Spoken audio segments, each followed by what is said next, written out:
Unix. A década de 1960 não foi marcante apenas por lutas populares que sacudiram o mundo, mas também para o mundo dos computadores, mais especificamente dos sistemas operacionais.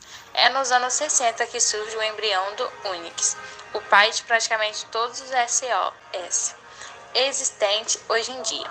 Se você ainda não ouviu falar desses sistemas operacionais, provavelmente já escutou um bocado sobre sistemas feitos a partir dele, Mac e Linux. São apenas alguns do SOS, tipo Unix.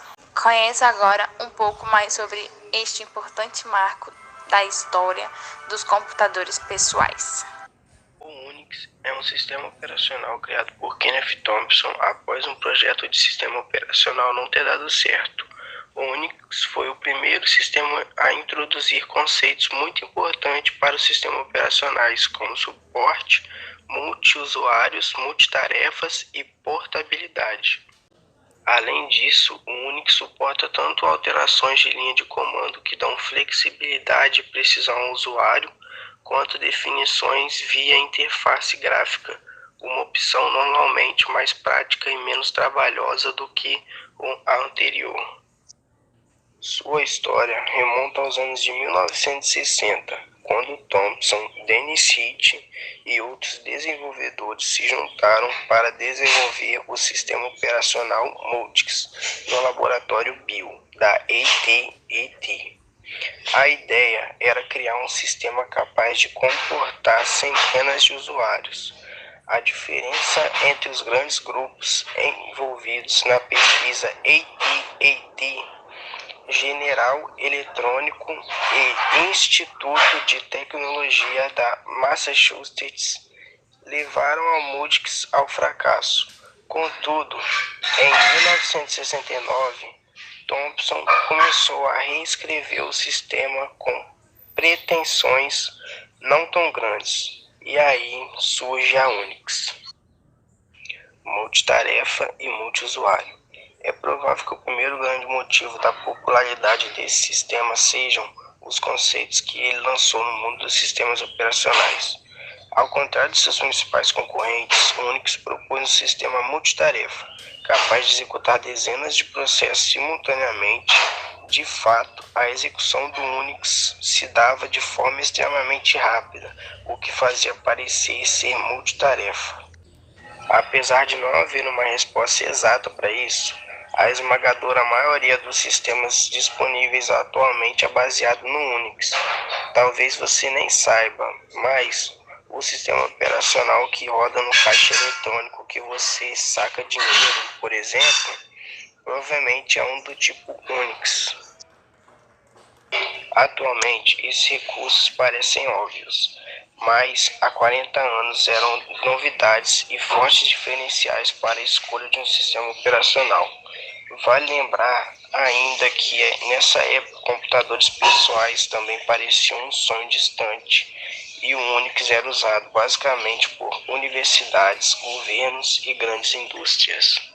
Outra característica do Unix é o suporte a multiusuário. O sistema permite que várias aplicações sejam executadas de modo independente e concorrente por usuários diferentes. Assim, eles podem compartilhar não somente o hardware, mas também softwares e componentes como disco rígido e impressoras. Na distribuição livre, os fatores que com certeza influenciou na popularidade do Unix foi ele ter funcionado sobre uma licença livre em seus primeiros anos de vida, tendo sido distribuído gratuitamente nas universidades e órgãos governamentais dos Estados Unidos. Apenas depois de alguns anos, a licença se tornou proprietária. Contudo, a maioria dos sistemas criados com base no Unix funcionava sobre um sistema total ou parcial de código aberto.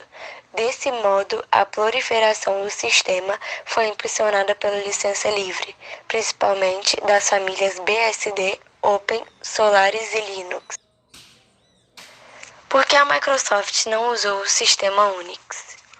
Essa história começa a ser contada no ano de 1979, quando o IBM necessitava de um sistema operacional para um novo computador. e contratou a Microsoft para realizar o serviço. Como a empresa de Bill Gates não possuía um sistema próprio, ela adquiriu o QDOS, modificou e deu um novo nome a ele de MS-DOS. MS-DOS, também conhecido apenas por DOS, é um acrônimo para Sistema Operacional de Disco da Microsoft e foi baseada no sistema Windows, até o lançamento do Windows 2000. O DOS coordenava o funcionamento do computador fazendo um ponte entre o hardware e os aplicativos. Então a resposta à pergunta dessa sessão pode ser por falta de interesse. Logo atrás vem o WIX. Um dado interessante é que a Telefônica do Rio de Janeiro usava Solaris até um tempo atrás. Já a Telefônica de São Paulo utilizava o WIX. A grande parte do sistema de front office da Vivo utilizava o WIX como base para diversos dos seus sistemas. O motivo pela qual a maioria das empresas brasileiras utilizavam Sun Solaris em seus data centers está relacionado diretamente ao valor do hardware e sua capacidade. O hardware da Sun foi o mais barato durante muito tempo, onde o Sun Solaris era oferecido praticamente de graça até pouco tempo. Era possível fazer o download do Sun Solaris, mas após a compra da Sun pela Oracle, tudo mudou. Diferente de 10 anos atrás, onde projetos para a implementação de serviço Unix dominavam o mercado, seguido por projetos de implementação com Windows. Uma coisa de lá para cá não mudou: as distribuições do Windows, mais dotado pelo mercado brasileiro, ainda são Sun Solaris, agora denominadas Horácios América Solaris. Considerações finais. Com isso, podemos entender que o sistema operacional Unix foi o primeiro assembly livre, com um processo de multimídia, multiusuário e multiprocessamento.